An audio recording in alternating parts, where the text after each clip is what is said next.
The crystal wine glasses caught the light from my parents' Victorian mansion's chandelier as I adjusted my simple black sweater dress. Nothing designer, nothing flashy, just clean lines and good fabric.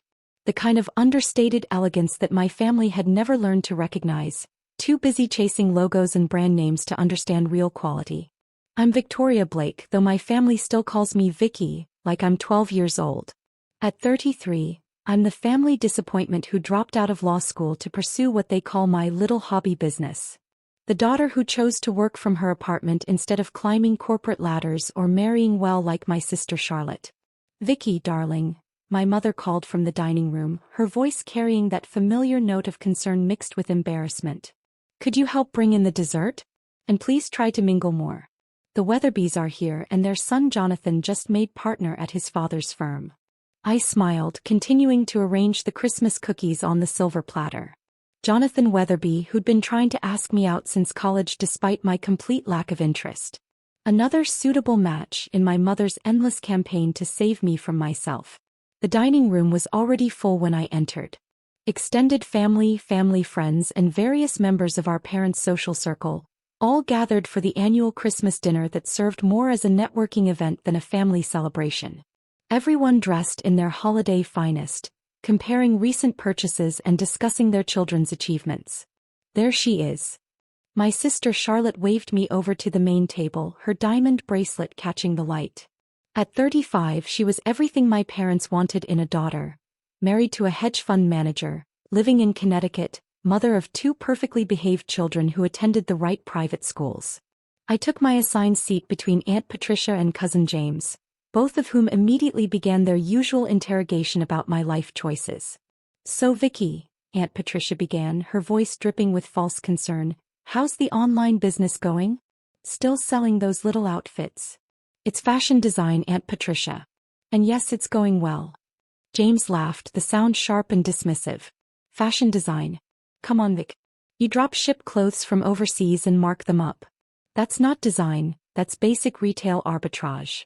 If he only knew that I'd been designing every piece myself, that my little outfits were being worn by A-list celebrities who discovered my work through private stylists, that my basic retail operation had quietly revolutionized sustainable fashion manufacturing. "Now, James," my mother intervened, though her tone suggested she agreed with his assessment. "Vicky's trying her best. We all have to find our own path even if it's not traditional." Charlotte set down her wine glass with practiced precision. "Speaking of paths, Jonathan Weatherby was asking about you again, Vicky. He's doing so well at the firm and he's such a catch." I took a sip of my wine, a 2018 Bordeaux that I'd brought myself, though no one had bothered to ask about it. "I'm not interested in Jonathan, Charlotte. I'm focused on my work." "Work," my father repeated from the head of the table, his voice carrying the weight of years of disappointment. "Vicky, you're 33 years old. When are you going to stop playing dress up and consider a real career?" The table went quiet, all eyes turning to me. This was the moment they'd all been waiting for, the annual intervention disguised as family concern. "Your cousin David just bought his second home," Uncle Robert added helpfully. "Real estate investment. Building actual wealth. And Charlotte's husband just got promoted again," my mother chimed in. "Managing director now. They're looking at houses in the Hamptons." I remained silent, used to these comparisons by now. They happened at every family gathering.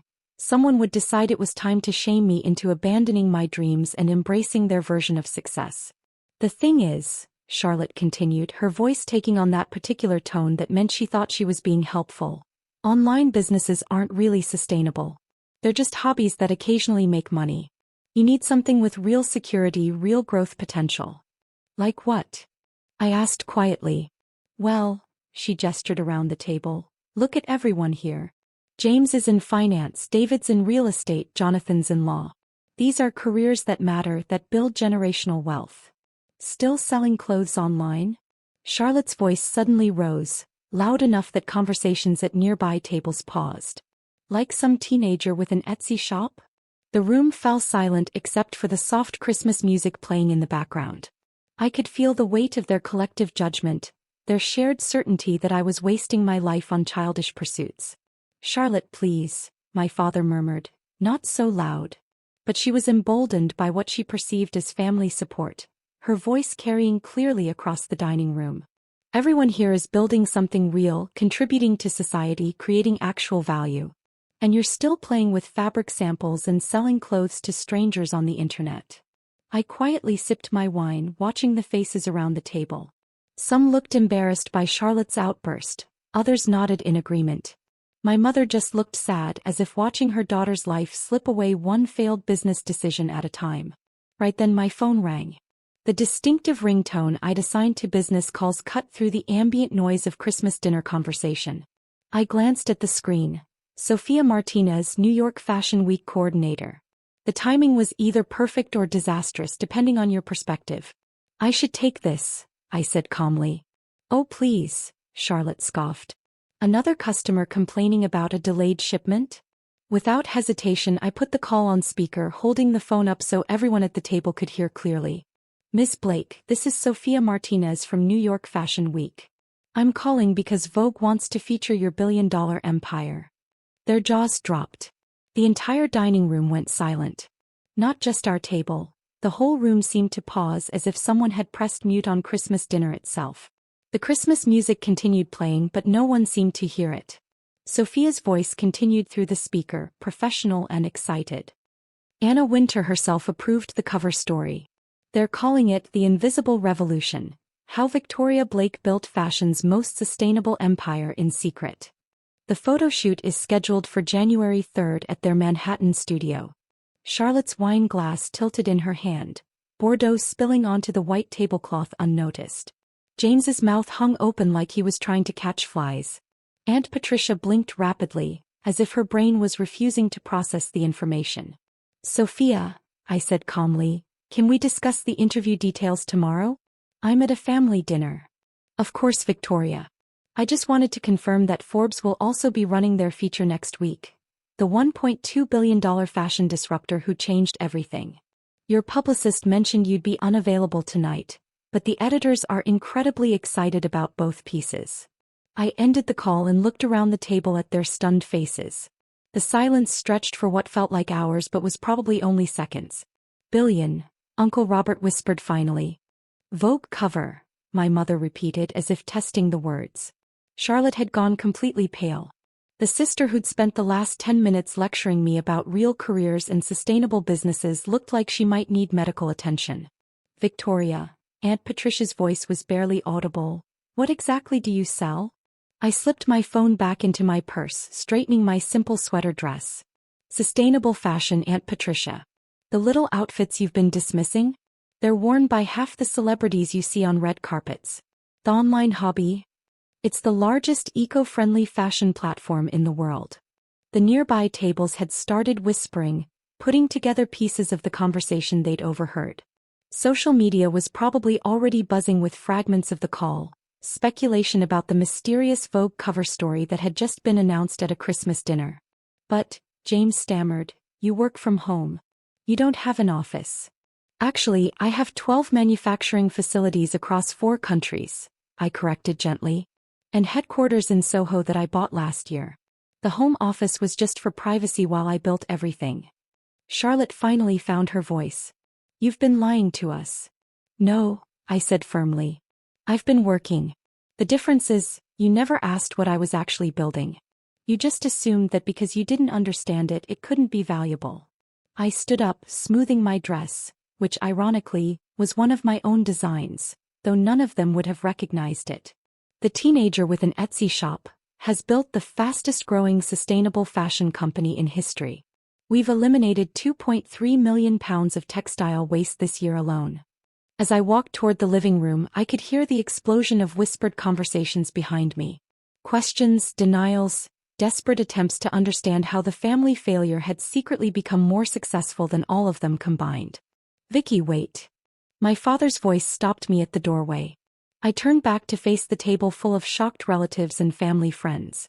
Yes, Dad. How long? He asked quietly.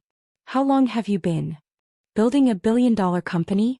About 8 years. Since I dropped out of law school, actually. The rest of Christmas dinner passed in a blur of shocked stares and hurried conversations. Word had spread quickly through the party. The family disappointment wasn't just successful. She was the mysterious fashion mogul that industry publications had been trying to identify for months. Jonathan Weatherby found me near the Christmas tree, his confident demeanor replaced by something resembling awe. Victoria, I had no idea. The things they were saying about your business. I smiled, sipping my wine. Were pretty accurate, actually. I do sell clothes online. I just do it at a scale they never imagined. I mean, $1 billion, he said, shaking his head. And Vogue wants to put you on their cover. It's not about the money, Jonathan. It's about building something that matters. Fashion that doesn't destroy the planet, manufacturing that doesn't exploit workers, business practices that prove you can be profitable and ethical simultaneously. As the evening wound down, I found myself in my father's study, reviewing emails on my phone while he nursed a brandy and tried to process the evening's revelations. $1 billion, he said for the third time. 1.2 billion according to the latest valuation, I corrected, not looking up from my phone. Though that's just the company value. The real impact is in the supply chain transformation we've achieved. We never knew, he said quietly. All these years we thought you were struggling. I was struggling, I admitted. Just not financially. Do you know how hard it is to revolutionize an entire industry while your own family thinks you're a failure? He was quiet for a long moment. We should have believed in you. Maybe. But would you have? Or would you have tried to convince me to take a safer path, to get that law degree, to marry Jonathan and settle into the life you wanted for me? The question hung in the air between us. We both knew the answer. What happens now? He asked finally. I looked up from my phone, meeting his eyes. Now I go back to work. The Vogue piece will bring more attention than I've ever wanted, but it's good for the company. More visibility means more impact. And us? Your family? I considered the question carefully. That depends. Are you ready to see me for who I am instead of who you thought I should be? 2 weeks later, I sat in Vogue's Manhattan photography studio, surrounded by racks of my designs while Annie Leibovitz adjusted lighting for the cover shoot. The irony wasn't lost on me. I was still working with clothes, still focused on fabric and design, just as I had been when they dismissed it as a hobby. The sustainable angle is perfect, Anna Winter said, reviewing the preliminary shots on her assistant's tablet. Fashion needs more leaders like you, people who prove that ethics and profitability aren't mutually exclusive. My phone buzzed with a text from Charlotte. Saw the Forbes early release online. Mom's crying happy tears. Dad's showing the article to everyone at the country club. I'm sorry, Vicky. Really sorry. I smiled, tucking the phone away as the photographer called for the next setup. The apology felt genuine, born from understanding rather than social pressure. Ready for the next look? Annie asked. I nodded, walking toward the rack of designs I'd created over the past 8 years. Each piece told a story, not just of fashion but of innovation, sustainability, and the quiet persistence required to build something meaningful while everyone around you saw only failure. The cover story would hit newsstands next week, officially ending my anonymity but amplifying my platform. The hobby business my family had mocked was about to become the face of fashion's sustainable future. As I changed into the next outfit, a jacket made from recycled ocean plastic that had taken 2 years to perfect, I thought about that girl who dropped out of law school to chase an impossible dream. She'd been building this moment one stitch at a time, one sustainable innovation at a time, one small victory at a time. The camera flashes began, capturing images that would soon appear on magazine covers worldwide. But the real picture was bigger than any photograph could show. It was the story of an industry transformed, an economy reimagined, and a family finally learning to see success in forms they'd never expected. That evening, I returned to my Soho headquarters, the 12-story building that my family had never known existed. The design studios were empty now, but the walls were covered with sketches, fabric samples, and prototypes that represented the future of sustainable fashion. My assistant knocked on the office door. The Times wants to schedule a follow-up interview about the Vogue piece. And your mother called, she wants to tour the facilities next week. I looked up from the sustainability reports I was reviewing, surprised by that last request. My mother wants a tour? She said she wants to understand what you've built. Really understand this time. The transformation in our relationship had been gradual but genuine. Once the family got over their initial shock, Some of them had made real efforts to learn about sustainable fashion, to see the value in what I'd built rather than just the money it had generated. Charlotte had started buying exclusively from ethical brands. My father had begun investing his clients' portfolios in ESG funds. Even Aunt Patricia had joined a local environmental group, telling everyone about her niece who was saving the planet one dress at a time. "Schedule the tour for Thursday," I said. "And make sure she sees the manufacturing floor. I want her to understand that this isn't just about clothes, it's about changing how things are made." As I worked late into the evening, reviewing designs for next season's collection, I reflected on the strange journey from family disappointment to industry leader. The hobby business that had started with a sewing machine in my apartment was now employing over 3,000 people worldwide, all committed to proving that fashion could be beautiful, profitable, and responsible. My phone buzzed with a message from James. "Vicky, I've been thinking about what you said at Christmas. My firm wants to discuss sustainable investing strategies. Would you be willing to consult on a project?" I typed back, "I'd be happy to help. But James, it's Victoria now. The person who builds billion-dollar companies gets to choose what she's called."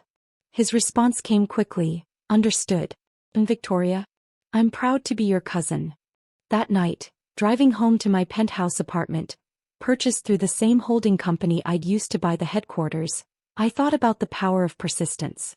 About the importance of building something meaningful even when no one else sees its value. The sustainable fashion platform that had started as mysterious online sales was now reshaping an entire industry, proving that consumers wanted beautiful clothes that didn't harm the planet. Every organic cotton shirt, every recycled polyester dress, every innovative fabric made from agricultural waste represented a small victory against fast fashion's environmental destruction.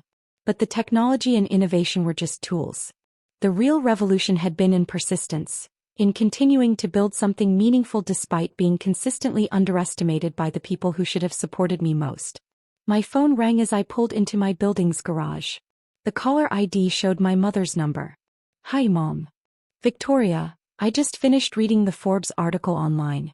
The part about you developing that new fabric from orange peels, how did you even think of that?" I smiled, hearing genuine curiosity in her voice for the first time in years. "Research, Mom. Lots of research and lots of failed experiments. Innovation is mostly just persistence with better documentation." "I'm proud of you," she said quietly. "Not just for the success but for sticking to your values even when we didn't understand them." "Thanks, Mom. That means everything." "The tour on Thursday. Can I bring your father? He's been reading everything he can find about sustainable manufacturing. I think he's finally starting to understand what you've built." I laughed, remembering the man who'd once dismissed my work as playing dress-up. "Of course. Bring Dad. Bring anyone who wants to see how real change happens." After we hung up, I sat in my car for a moment, looking up at the Manhattan skyline through my sunroof. Somewhere in those lights were my manufacturing facilities, my design studios, my retail partners. The little hobby had become an empire, but more importantly, it had become proof that business could be a force for positive change. 6 months after the Christmas dinner that changed everything, I stood backstage at the Met Gala, adjusting the final details on Emma Stone's gown, a creation made entirely from recycled materials that would be featured in tomorrow's sustainability exhibits at the Metropolitan Museum. 5 minutes, Ms. Blake," the stage manager called out. I smiled, thinking about the girl who'd once been mocked for playing with fabric samples. Tonight, those samples had become art, worn by one of Hollywood's brightest stars at fashion's most prestigious event. My phone buzzed with a group text from my family, all watching the live stream from my parents' house. "Charlotte, OMG, Emma looks stunning. Dad, so proud of our Victoria. Mom, you're changing the world, sweetheart." Even James had sent a photo from his firm's viewing party, where he was apparently explaining sustainable investing to his colleagues while they watched me work with celebrities on the red carpet. As Emma stepped onto the Met Gala carpet, wearing a dress that proved sustainability and glamour weren't mutually exclusive, I thought about the strange journey from family disappointment to fashion revolutionary. The cameras flashed, capturing not just a beautiful gown but a statement about the future of fashion. Every photograph would carry the message that beautiful clothes didn't have to cost the earth, that innovation and ethics could create more value than traditional manufacturing ever had. Later that night, at the after-party in my honor hosted by Vogue to celebrate sustainable fashion's growing influence, I found myself surrounded by industry leaders, environmental activists, and celebrities who'd all embraced the mission of conscious consumption. Anna Wintour approached with a champagne flute and a smile. "Victoria, tonight's coverage will reach over 200 million people worldwide. The conversation about sustainable fashion has officially gone mainstream." I accepted the champagne, looking around at the room full of people who'd once dismissed eco-friendly fashion as a niche market. "It's not about the coverage, Anna. It's about the change. Every person who chooses sustainability over fast fashion is a victory." "Spoken like someone who truly understands the power of patience," she replied. "You've proven that the most revolutionary changes often happen quietly, built by people others underestimate." As the evening wound down, I stepped onto the museum's terrace, looking out over Central Park and the city beyond. Somewhere in those lights were factories running on renewable energy, workers earning fair wages, and customers wearing clothes that reflected their values rather than just their budgets. The hobby business my family had mocked was now a movement, proving that success isn't just about profits. It's about creating positive change while building something sustainable and meaningful. My phone buzzed with one final message of the night from Charlotte. "Watching you tonight, I finally understand what you've been building all these years. It was never about the clothes. It was about changing the world. I'm sorry it took me so long to see it." I smiled, tucking the phone away as I headed back inside. Tomorrow would bring new challenges, new innovations to develop, new ways to prove that business could be both profitable and purposeful. Sometimes the greatest victory isn't proving others wrong.